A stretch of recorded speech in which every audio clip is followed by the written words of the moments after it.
那天晚上，品味轩米其林餐厅里灯火辉煌，觥筹交错间，我表姐林薇正志得意满地举着红酒杯，对着外婆和舅舅舅妈说着什么。她穿着新买的香奈儿套装，脖子上挂着刚从专柜买来的项链，整个人都散发着成功人士的光芒。舅妈一脸骄傲地夸赞着女儿，看这餐厅多高档，能在这里吃饭，说明咱们薇薇有出息啊。林薇得意地笑了笑，妈，这顿饭得好几万呢，不过没关系，我现在升职了，工资高了，像小慧那样的收入，估计一年都舍不得吃一次。她的话音刚落，隔壁桌突然传来一个熟悉的声音，表姐，你是不是忘记了，那张卡是我的。林薇手中的红酒杯差点掉在地上，她不敢置信地回过头，看到了本该在家里的我，而此时服务员正尴尬地拿着他的银行卡走过来。女士，很抱歉，您的卡片显示已被挂失。大家好，开始今天的分享之前，希望你能给人间烟火点个订阅，我将会分享更多优质的内容。周五的傍晚，夕阳西下，我刚回到家，就听到家里传来热闹的说话声。推开门一看，表姐林薇正坐在客厅的沙发上，身边围着外婆、舅舅、舅妈，还有我的父母。她穿着一身职业装，手里拿着最新款的苹果手机，正在滔滔不绝地讲着什么。外婆王桂花笑得合不拢嘴，那双因为年纪大了而有些浑浊的眼睛里，满满都是骄傲和疼爱。哎呀，薇薇啊，你现在真是越来越有出息了。林薇谦虚地笑着，但眼角眉梢都透着得意。外婆您说什么呢？这都是应该的，我们领导说了，这次升职是对我工作能力的认可，现在我1个月的工资都快顶得上别人1年的了。他说这话的时候，眼神特意瞟向了我，那种居高临下的意味特别明显。我心里有些不舒服，但还是礼貌地打了个招呼，表姐回来了。林薇上下打量了我一眼，眼中闪过一丝不屑。哟，小慧回来了，还是那身打扮啊，看起来挺朴素的。我低头看了看自己身上普通的白色衬衫和黑色长裤，确实算不上时尚，但也干净整洁。我一直保持着这样低调的穿着风格，从不张扬。舅舅满脸期待地问道：薇薇啊，听说你要请客吃饭？林薇眼睛亮了起来。对啊，爸，我想请咱们全家人去市里新开的那家米其林餐厅庆祝我升职。那可是正宗的米其林1星餐厅，很多有钱人都排队吃不到呢。舅妈激动的差点从沙发上跳起来。真的吗？米其林餐厅啊，我们这辈子还没去过那么高档的地方呢。林薇拿出手机，当着所有人的面搜索起餐厅信息。妈，您放心，钱不是问题，人均6888，确实不便宜，但对我来说不算什么。我现在在省城工作，见过的世面可多了。外婆听了连连点头，还是微微有出息，不像有些人。她说着说着，眼神也瞟向了我。我感觉胸口有些发闷，但还是强撑着笑容。从小到大，外婆就对林薇格外偏爱，总觉得她在大城市工作更有前途，而我这个在小地方当老师的孙女，显然入不了她的眼。林薇故意大声问道，声音里带着明显的炫耀意味：小慧啊，你还在那个小学教书吧？1个月能拿多少啊？我感觉所有人的目光都聚集在我身上，有些尴尬地点了点头。还行吧，够用。林薇装作很关心的样子，但话里话外都透着优越感。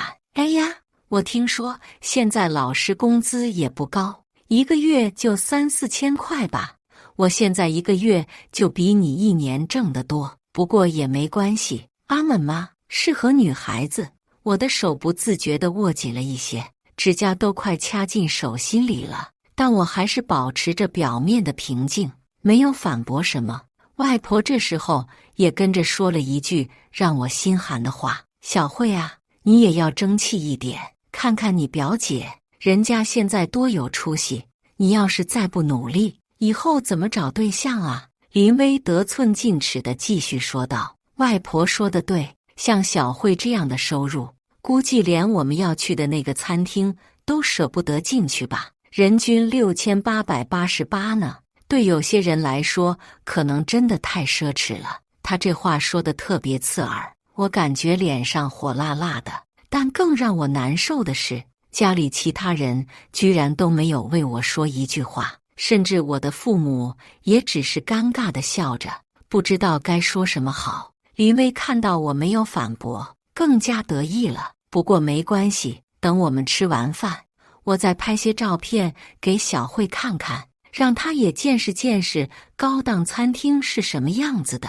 她拿起手机，开始在微信群里发消息，一边发一边说：我要先在朋友圈里预告一下，让大家都知道我要去米其林餐厅了。我看着她那副志得意满的样子，心里像堵了一块石头。从小到大，我和林薇的关系就很微妙。她比我大5岁，从小就是家里的焦点，无论做什么都会得到大人们的夸奖和关注，而我总是那个被忽略的存在。小时候，每次家庭聚会，大人们都会围着林薇转，夸她聪明漂亮，学习好，而我就算考试得了满分，也很少有人注意到。后来林薇考上了省城的大学，又在省城找到了公务员的工作，这更让家里人觉得她前途无量。相比之下，我选择回到家乡当老师，在他们眼里就显得不够有追求了。虽然我也是师范大学毕业，工作稳定，但在他们看来，这就是没有上进心的表现。舅妈拉着林薇的手，满脸都是骄傲：薇薇，你真是太有心了，能有你这样的女儿，我们真是太幸福了。林薇谦虚地笑着，但眼神再次瞟向我：妈，您别这么说，这都是我应该做的，孝敬长辈是晚辈的本分嘛。她这话说得特别有深意，言下之意就是在暗示我没有尽到孝敬长辈的责任。我感觉胸口更闷了，但还是忍着没有发作。外婆迫不及待地问道：那什么时候去啊？林薇爽快地说道：就明天晚上吧，我已经看好了，明天下午6点，我们准时到餐厅。外婆拍手叫好：太好了，太好了，我这辈子还没去过这么高档的地方呢。就在大家都兴高采烈地讨论着明天的安排时，我突然意识到一个问题，我试探性地问道：表姐，你说我们都包括谁啊？林薇愣了一下，然后很自然地说：当然是外婆、我爸妈，还有小慧，你明天有事吧？我记得你周末经常要加班备课什么的。我感觉心里被狠狠扎了一刀，他分明就是在故意排斥我，但还要找个冠冕堂皇的理由。我努力保持着平静的语调：我明天没有什么特别的安排。林薇显得有些为难，但是我预定的时候，餐厅说位置有限，只能订4个人的位子，要不然下次吧，下次我一定带你去。他这话说得特别虚伪，明明就是不想带我去，却还要装作很遗憾的样子。我感觉眼眶有些发热，但还是努力控制着自己的情绪。我尽量让自己的声音听起来无所谓，没关系的，你们去吧。外婆满意的点点头：小慧真懂事，等下次有机会，微微再带你去。林薇连忙附和道，但眼神里没有丝毫的诚意。对对对，下次一定带你。我看着这一家人其乐融融地讨论着明天的聚餐安排，心里五味杂陈。从始至终，没有一个人为我的被排斥感到不妥。甚至我的父母也只是在一边默默地听着，没有为我说一句话。这种被忽视、被边缘化的感觉，让我想起了很多年前的往事。那时候我还小，每次家庭聚会，林薇总是能得到最好的座位、最多的关注，而我总是被安排在角落里，像个多余的人。现在长大了，这种感觉不但没有消失，反而变得更加强烈。看着林薇那副得意洋洋的样子，我心里突然涌起一股说不出的愤怒，但我还是压抑着这股愤怒，默默地回到了自己的房间。第二天一早，我醒来后第一件事就是刷手机，打开微信朋友圈，果然看到了林薇发的动态。她晒出了一张品味轩餐厅的预订截图，配文写着：请家里的长辈和舅舅舅妈去米其林庆祝升职，孝心不能等。看到这条朋友圈，我的心情彻底沉到了谷底。他这是在向所有人宣告，他是一个孝顺的好孩子，能够请长辈去高档餐厅吃饭，而我连被邀请的资格都没有。更让我难受的是，这条朋友圈下面已经有很多亲戚点赞评论了。微微真孝顺，哇，米其林餐厅呢，好羡慕。有出息的孩子就是不一样。每一条评论都像一根针扎在我的心上，我感觉胸口闷得厉害，眼泪差点就掉下来了。但我努力控制着自己，不想让自己显得太脆弱。就在这时，手机突然响了一下，收到了一条银行短信：您尾号7834的信用卡于昨日21点35分消费5000元。我愣了一下，昨天晚上9点多，我明明在家里，怎么会有消费记录？我仔细看了看短信，确认这确实是我的信用卡。突然，我想起了一件事：3年前，林薇说要在省城买房，需要提高银行流水，求我帮他办一张副卡。当时他信誓旦旦地保证，只是应急使用，绝对不会乱花钱。我当时心软，就同意了。难道这张卡他一直在用？我赶紧打开银行了，查看最近的消费记录。这一查不要紧，我发现林薇确实一直在使用这张副卡，几乎每个月都有消费，金额从几百到几千不等。虽然他每次都会按时还款，但这种行为还是让我感到很不舒服。特别是昨天的这笔5000元消费，时间正好对应他说的餐厅预订时间，应该是交的定金。也就是说，他是用我的钱来请客，却不邀请我参加。这种被利用的感觉，比被排斥更让人愤怒。我感觉血液都在往上涌，脸颊发烫，呼吸也变得急促起来。我从床上坐起来，在房间里来回踱步。这3年来，林薇一直在用我的钱，而我却浑然不觉。她在外面装作成功人士，炫耀自己的消费能力，实际上花的都是我的钱。想到这里，我突然冷静下来。既然她觉得我不配参加家庭聚餐，那就别怪我不客气了。我想起这些年来自己一直保持的低调生活，也许是时候让某些人看清现实了。我拿起手机，开始联系几个朋友。这些朋友都是我在投资圈认识的，平时因为我刻意保持低调，所以很少有人知道我的真实身份。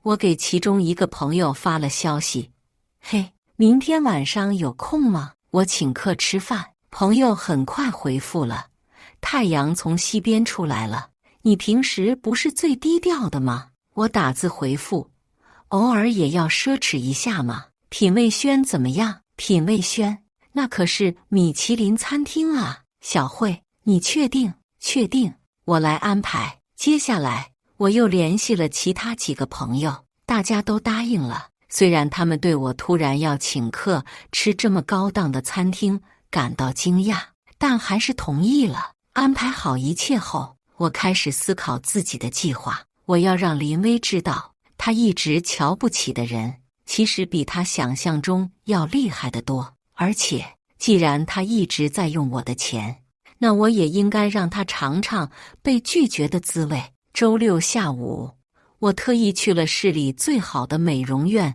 做了个造型，又去商场买了一套低调但质感很好的衣服。虽然我平时不太注重外表，但今天是个特殊的日子。下午5点，我提前到达了品味轩餐厅。这家餐厅确实很有格调，装修典雅，环境优美，服务员都训练有素。我选了一个能够清楚看到林薇他们那桌的位置，然后开始等待朋友们的到来。不一会儿，我的朋友们陆续到达了，他们都是在各自领域有所成就的人，有的是公司老板，有的是投资人，有的是行业专家。平时因为我的低调，他们很少知道我的真实背景，但今天我决定稍微展示一下。朋友李总笑着说道：“小慧，你今天看起来不太一样，是不是有什么特殊的事情要庆祝？”我神秘地笑了笑：“算是吧，等会儿你们就知道了。”6点整，林薇准时带着外婆、舅舅、舅妈到达了餐厅。她穿着一身名牌套装，画着精致的妆容，整个人看起来光鲜亮丽。外婆、舅舅、舅妈则显得有些拘谨，毕竟这种高档场所对他们来说确实比较陌生。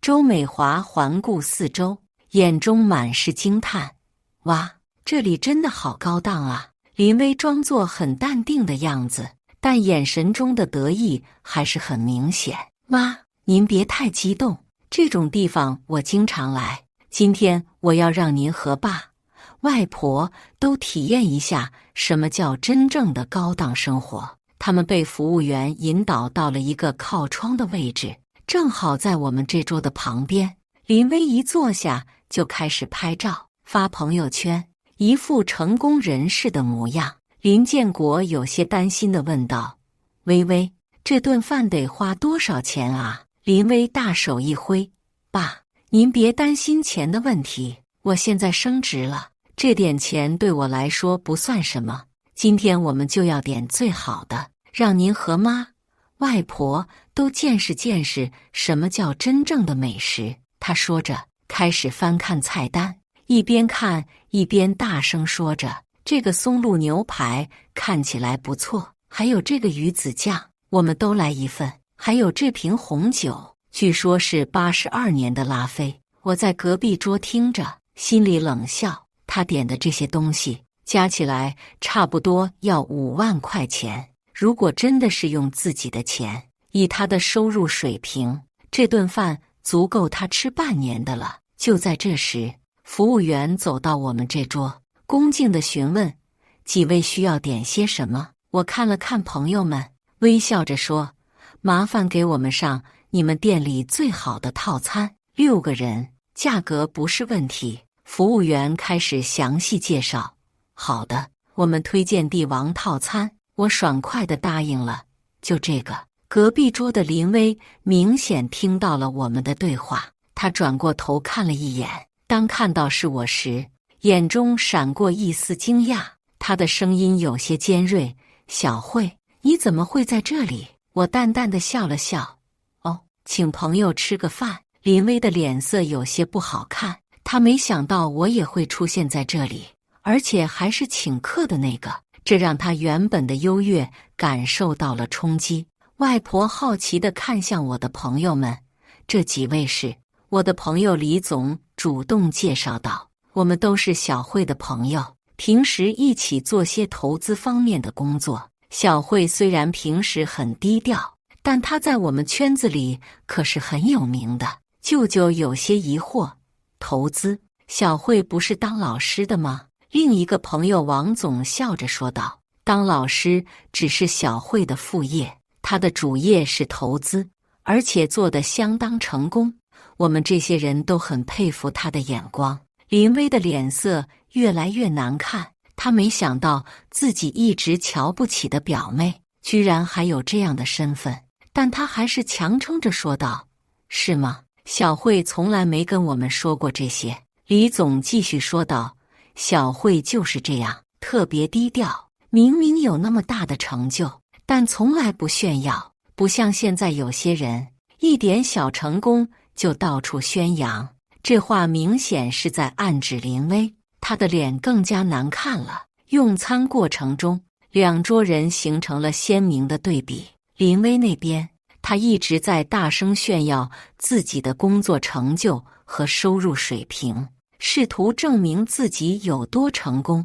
而我们这边，朋友们都很有修养，说话声音不大，但偶尔透露出的信息却让周围的人侧目。李总问道：“小慧，上次你推荐的那个项目收益怎么样？”我平静地回答：“还不错，年化收益率达到了35%。”王总感叹道：“天哪，你的眼光真是太准了！我们跟着你投资，从来没有亏过钱。”这些对话传到了隔壁桌，林薇的脸色变得更加苍白。她开始意识到自己可能一直低估了这个表妹。晚餐接近尾声时，林薇开始准备结账。她拿出钱包，从里面取出一张银行卡，满脸自信地对服务员说：“我来买单，5万块钱对我来说不算什么。”外婆、舅舅、舅妈都用崇拜的眼神看着她，为有这样能干的女儿和外孙女感到骄傲。林薇享受着这种被仰视的感觉，她觉得今晚的计划非常成功。虽然我的出现让他有些意外，但他相信自己最后的这一手绝对能够挽回面子。服务员接过银行卡，礼貌地说道：“好的，女士，我这就去为您结账。”林薇得意地看了我一眼，眼神中满是挑衅的意味。他认为，无论我和什么样的朋友一起吃饭，都不可能像他这样一次性消费5万块钱。然而，几分钟后，服务员带着尴尬的表情回来了。“女士，很抱歉，您的卡片无法使用。”林薇愣了一下，以为自己听错了。“什么？你说什么？”服务员的声音很小，但在安静的餐厅里，每个人都听得清清楚楚。“您的卡片显示异常，无法完成支付。”林薇的脸色瞬间变得通红。“这不可能！你们再试试，这张卡里有钱，绝对有钱。”他的声音有些颤抖，额头上开始冒汗。周围的客人都开始注意到这边的动静，窃窃私语声此起彼伏。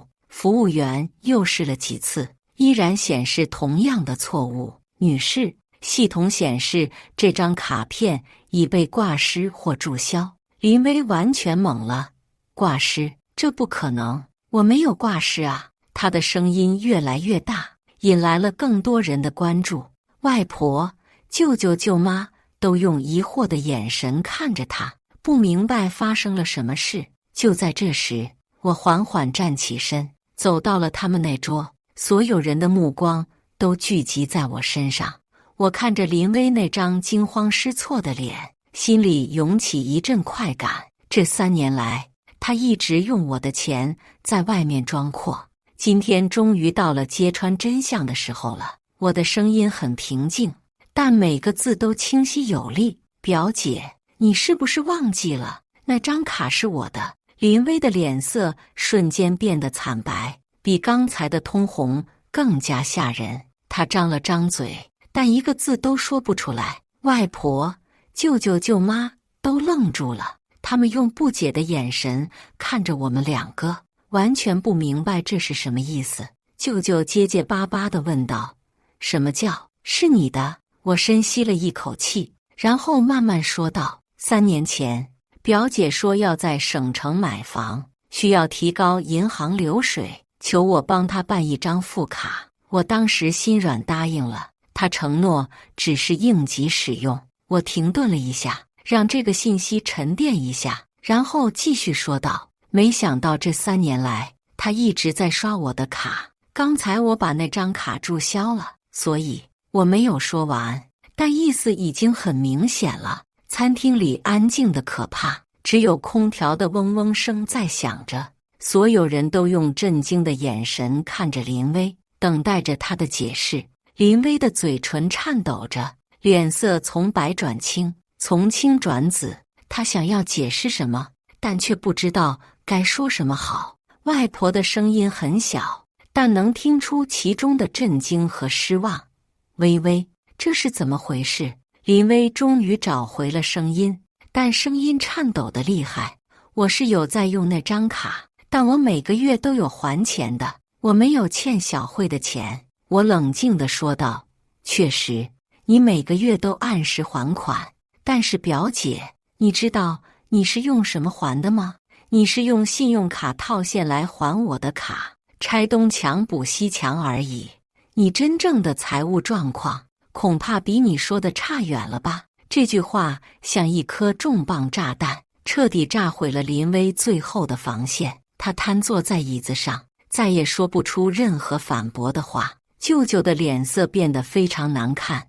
微微，你这些年一直在骗我们。舅妈更是难以置信，这怎么可能？微微的工资不是很高吗？她不是升职了吗？林薇哭丧着脸说道。妈，我确实升职了，工资也确实涨了，但是在省城生活成本太高了，房租、吃饭、买衣服，样样都要钱。我的工资虽然看起来不少，但根本存不下什么钱。舅舅的声音有些愤怒。那你为什么要在我们面前装阔？为什么要用小慧的钱来请客？林薇低着头，眼泪开始往下掉。我只是想让你们为我骄傲。从小到大，你们都把我当成家里的希望，我不想让你们失望。我以为小慧不会知道的。我的声音变得严厉起来。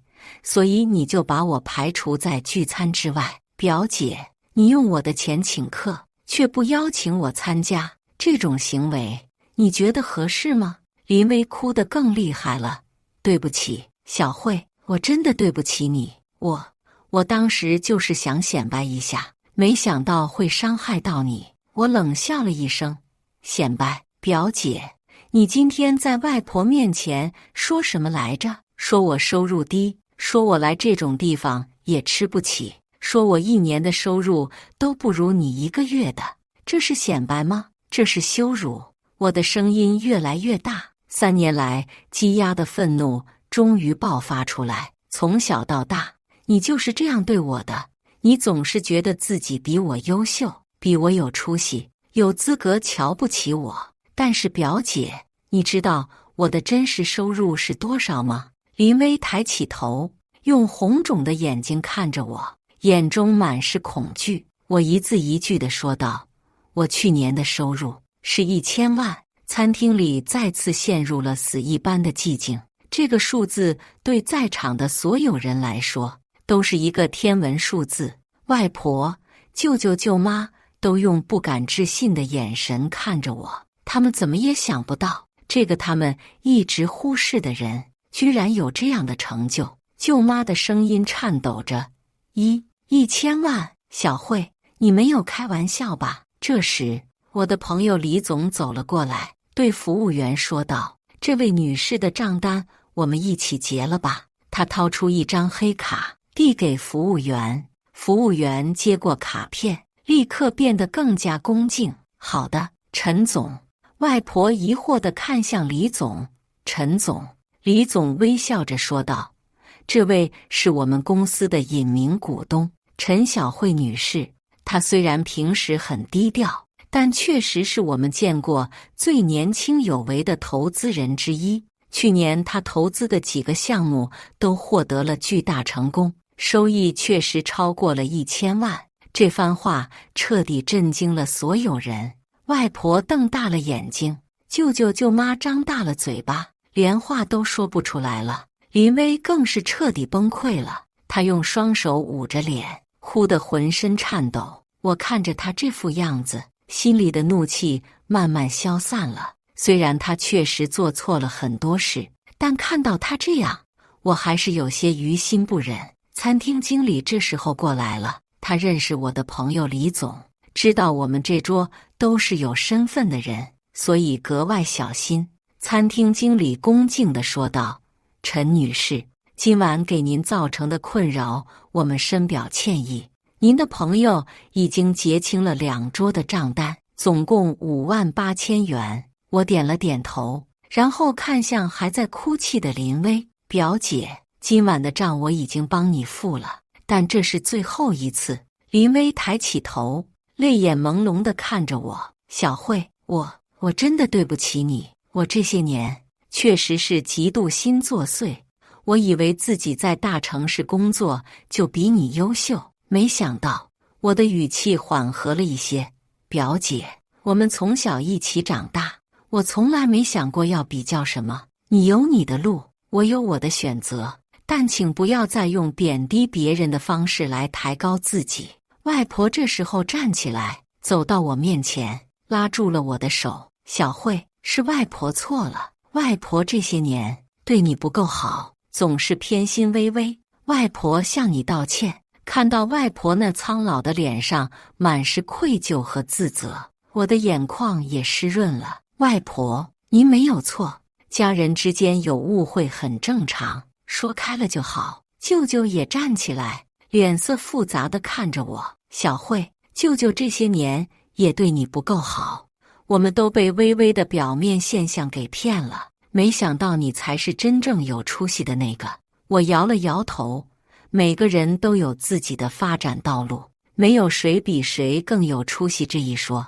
表姐能在省城立足也很不容易。林薇听到我这话，哭得更厉害了：“小慧，你为什么还要为我说话？我这些年对你那么不好。”我走到她面前，轻拍了拍她的肩膀：“因为我们是一家人。表姐，我知道你在省城生活压力很大，想要在家人面前保持体面的心情我也能理解，但是真正的体面不是靠金钱堆砌出来的，而是靠人品和真诚。”林薇点了点头，努力止住眼泪：“小慧，你能原谅我吗？我以后再也不会这样了。”我真诚地说道：“当然可以原谅，但是表姐，我希望你能找到真正属于自己的生活方式，不要再打肿脸充胖子，也不要再用我的钱来装阔了。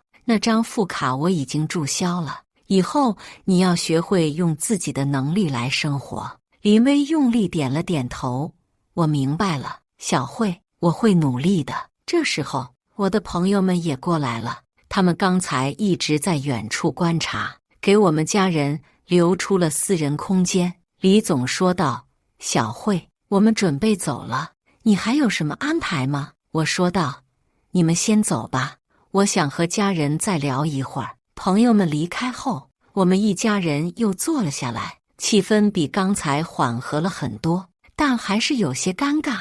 外婆疑惑地问道：“小慧啊，你为什么从来没跟家里人说过你的真实情况？”我想了想，说道：“因为我觉得没有必要。我一直认为做人要低调，钱够用就行，而且我也不想让金钱成为家人关系的纽带。但今天我明白了，有时候过分的低调会让某些人误会，以为可以随便欺负。”舅舅问道：“那你为什么选择当老师？以你的能力，完全可以做其他更赚钱的工作。”我微笑着说道：“因为我喜欢教书，我享受和孩子们在一起的时光，享受看到他们成长的快乐。钱虽然重要，但不是最重要的。”林薇听了我的话，若有所思地点了点头：“小慧，你真的比我成熟很多。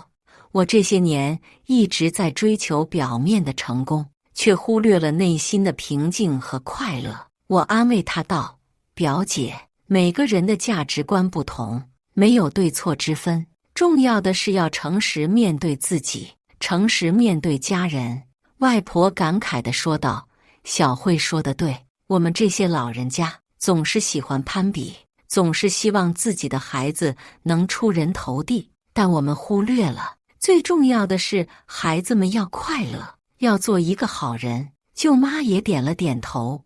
是啊，我们这些年给微微太大压力了，总是希望她在外面有出息，却没有考虑过她的感受。林薇擦了擦眼泪，是我自己虚荣心太强，总想在家人面前显摆。小慧比我小这么多，却比我懂事太多了。我看着这一家人，心里五味杂陈。虽然今晚的事情让我们都很震惊，但也让我们彼此有了更深的了解。也许这样的冲突是必要的，只有这样，我们才能真正面对彼此，真正成为一家人。从餐厅出来的时候，已经是晚上9点多了，外面的夜风带着一丝凉意，吹在脸上很舒服。我们一家人慢慢走向停车场，谁都没有着急离开。今晚发生的事情对每个人来说都是一个巨大的冲击，需要时间来消化。上车后，车里很安静，林薇开着车，我坐在副驾驶座上，谁都没有说话。过了一会儿，林薇突然开口了：“小慧，你恨我吗？”我转过头看着他，发现他的眼中还有泪痕。为什么要恨你？林薇的声音有些哽咽。我这些年对你那么不好，总是在家人面前贬低你，排斥你。我真诚地说道，我不恨你，我只是有些失望。我们从小一起长大，我一直把你当成姐姐，但你却从来没有把我当成妹妹。林薇的眼泪又掉下来了。对不起，小慧，我确实把你当成了竞争对手，而不是妹妹。从小到大，家里人总是拿我们俩比较，我就觉得必须要比你优秀，才能得到大人们的认可。我问道，所以你就一直在压制我？林薇诚实地承认，是的，我害怕你超过我，害怕家人会更喜欢你。特别是当你选择回家乡当老师的时候，我觉得这是一个很好的机会，可以证明我比你有出息。我说道，但是表姐，家人的爱不是零和游戏，外婆爱你，不代表她就不能爱我，舅舅舅妈疼你，也不代表他们就不能疼我。爱是可以分享的，不是独占的。林薇深深地叹了一口气，小慧，你真的比我成熟太多了。我这些年一直活在虚荣和攀比中，反而迷失了自己。我安慰她道，表姐，人生没有标准答案，重要的是要找到适合自己的道路，并且诚实地走下去。你现在意识到问题所在，还为时不晚。林薇点了点头，我决定了，回省城之后，我要重新规划自己的生活，不再打肿脸充胖子，不再为了虚荣而负债消费。我要踏踏实实的工作，诚诚实实的生活。我由衷的为他高兴。如果有什么需要帮助的地方，你可以告诉我，我们是姐妹，应该相互扶持。林薇的眼泪又掉下来了，但这次是感激的眼泪。我以后一定会好好对你的。车子很快就到了我家楼下，下车前，我想起了一件事，表姐，关于那张副卡的事。林薇抢先说道，你放心，我会把这些年用过的钱都还给你的。我摇了摇头，我想说的是，如果你真的遇到经济困难，可以来找我，但是要光明正大的借，而不是偷偷的用。林薇愣了一下，然后用力点了点头。好，我记住了。下车后，我看着林薇开车离去的背影，心里五味杂陈。今晚的事情虽然让我们都很痛苦，但也让我们有了一个重新开始的机会。希望从今以后，我们能够真正成为相互扶持的姐妹，而不是相互竞争的敌人。晚上，我坐在书房里，回想着这些年的经历，从一个被忽视的普通女孩，到现在的成功投资人。我走过了很多弯路，也承受了很多委屈，但正是这些经历，让我变得更加坚强和成熟。我想起了在餐厅里说的那句话：真正的体面不是靠金钱堆砌出来的，而是靠人品和真诚。这句话不仅仅是对林薇说的，也是对我自己说的。虽然我有了财富，但我不能因此而骄傲自满。我要继续保持低调和谦逊，用自己的能力去帮助更多的人。我打开电脑，开始写一份投资计划。我决定设立一个教育基金，专门资助那些家庭困难但成绩优秀的学生。我希望用自己的财富去改变更多人的命运，这就是我想要的生活，在自己喜欢的工作中找到快乐，用自己的能力去帮助别人，和家人真诚相处，不为虚荣而迷失自己。金钱很重要，但不是最重要的。最重要的是保持一颗善良的心，做一个真诚的人。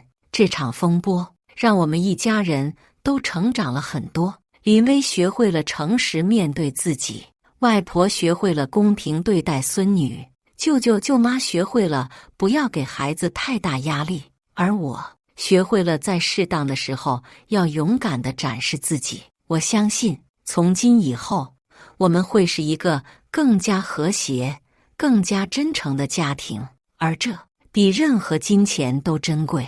以上就是今天分享的故事，大家有什么想说的、想吐槽的，欢迎在下方评论交流，也更希望能给人间烟火点个订阅，我将会分享更多优质的故事内容。